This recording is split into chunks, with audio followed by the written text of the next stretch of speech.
Global strength है उस पर एक प्रेशर आ गया है कि डोनाल्ड ट्रंप साहब ने बाकी तो सारे सीज फायर करवा लिए, लेकिन ये रशिया वाले मामले को अभी तक सीज फायर पे क्यों नहीं वो रद्द-ए-अमल करवा सके, और क्या वजह है कि पुतिन उनकी बात नहीं मान रहे। तो एक तरह से ईगो आप कह सकते हैं, अमेरिकन जो स्टैब्लिशमेंट की ईगो है उस पर फोकस प्रेशर आ रहा है, और वो प्रेशर फिर सस्टेन कर रहे हैं रशिया पे अटैक करने की सूरत में।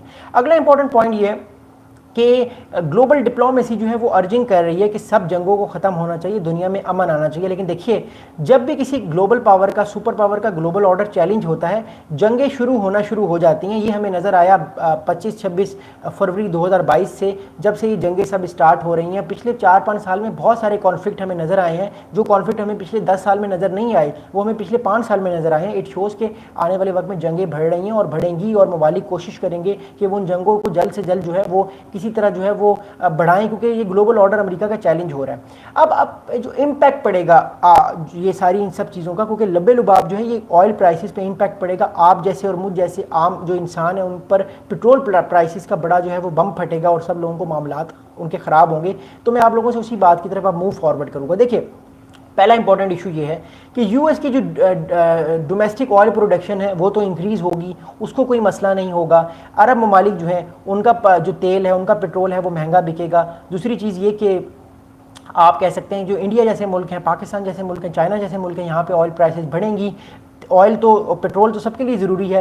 आप कह सकते हैं एक तरह से अर्जेंसी आएगी लोगों में ऑयल लेने की, पेट्रोल डलवाने की, और पेट्रोल स्टेशन पे आपको लाइनें नज़र आने वाली होंगी अगले कुछ दिनों में। तो इट शोज़ के जो ऑयल प्राइसेस हैं वो भी बढ़ेंगी, और लोगों में पैनिक भी आएगा। अगर ये अमेरिका ने सैंक्शंस लगा दिए रशिया पे, रशिया भी इस चीज़ को सोच रहा होगा कि अगर हमने अपने आप को सैंक्शन से बचाना है तो एटलीस्ट हम बात पर तो आएँ, टेबल पर तो आएँ कि किसी तरह हम बात करें और इस जंग को रोकें। तो आने वाले दिनों में ये चीज़ें बहुत ज़्यादा इंगेज होंगी, डिसंगेज की तरफ भी चीज़ जा सकती हैं, but these things are gonna be very important. But I would say कि हम सब चाहते हैं कि जंग रुके, बट जब तक ग्रेट पावर जो रशिया है, जब तक उसके ऑब्जेक्टिव्स अचीव नहीं होंगे, तब तक वो इस जंग को नहीं रोकेगा। और आने वाले दिनों में ये मामलात और ज़्यादा इम्पैक्टफुल भी हो सकते हैं और इफेक्टफुल भी हो सकते हैं। देखते हैं कि आने वाले दिनों में क्या होगा। मेरा अपना पर्सनल एनालिसिस ये है कि जब तक जो है रशिया अपने गोल्स अचीव नहीं करेगा, वो इस जंग को नहीं रोकेगा। लेकिन एक और मेरा एनालिसिस है, वो ये है कि मार्च से पहले, मार्च 2026 तक ये किसी ना किसी सीज फायर की तरफ गेम चली जाएगी।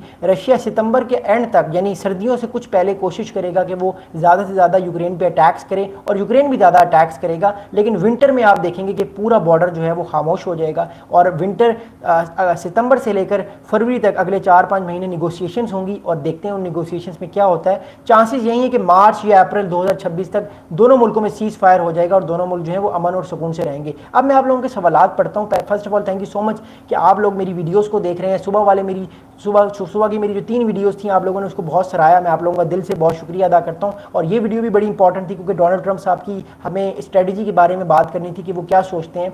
तो अभिजीत झा साहब जो है वो ये कह रहे हैं, बहुत अच्छी बात की अभिजीत झा साहब ने, मैं वेलकम करता हूँ अभिजीत झा साहब। आप और सब लोगों को, अगर आपका कोई क्वेश्चन है तो प्लीज़ आप लोग कमेंट्स करते रहे, मैं आप लोगों के सवालात देख रहा हूँ। ही सेइंग के Zelensky is fool because of him he lost area to Russia. देखिए, ज़ेलेंस्की साहब फूल तो हम नहीं कह सकते उनको, वो सदर हैं एक मुल्क के।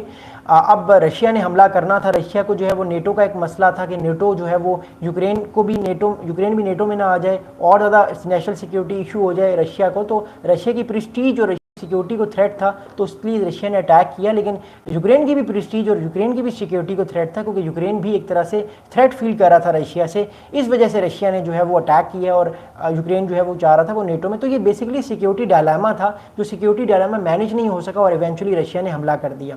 तो दैट्स अ थिंग। अगली चीज़ ये, आप अभिजीत साहब कह रहे हैं he is not a great leader to Ukraine. Well, I think of now, अगर आप किसी भी इंडिपेंडेंट पर्सन से पूछते हैं, अगर किसी भी मुल्क में जंग हो जाती है, वो कमज़ोर मुल्क हो और उसका सरबरा भागे ना, तो इट शोज़ कि वो सरबरा तारीफ़ उसकी होनी चाहिए ज़ेलेंस्की की, कि वो भागे नहीं। हालांकि जब रिपोर्ट्स आ रही थी 2 दिन पहले रशिया के हमले से कि रशिया जो है वो तकरीबन 48 या 72 घंटे में पूरे जो यूक्रेन की फ़ौज है उसको फारिग कर देगा, पूरे यूक्रेन पर कब्जा कर लेगा, लेकिन ऐसा हुआ नहीं। ज़ेलेंस्की भागे भी नहीं, फिर नेटो ने उनकी मदद भी की और वो लड़ते रहे। तो कहने का बात मतलब ये कि जब किसी भी फ़ौज के साथ उसका सरबरा खड़ा होता है, तो वो सरबरा वो देखते हैं हमारा सरबरा नहीं भागा, तो इट शोज़ कि उस नेशन में किसी न किसी किस्म की स्ट्रेंथ आती है, और वो नेशन जो है वो अपने उस सरबरा के साथ खड़ी होती है, और at the end of the day वो किसी न किसी तरह उस जंग को लड़ता है। देखिए, ज़ेलेंस्की नहीं भागे ना, तो 3.5 साल से वो ज़ेलेंस्की जंग लड़ रहे हैं यूक्रेन के नाम पे।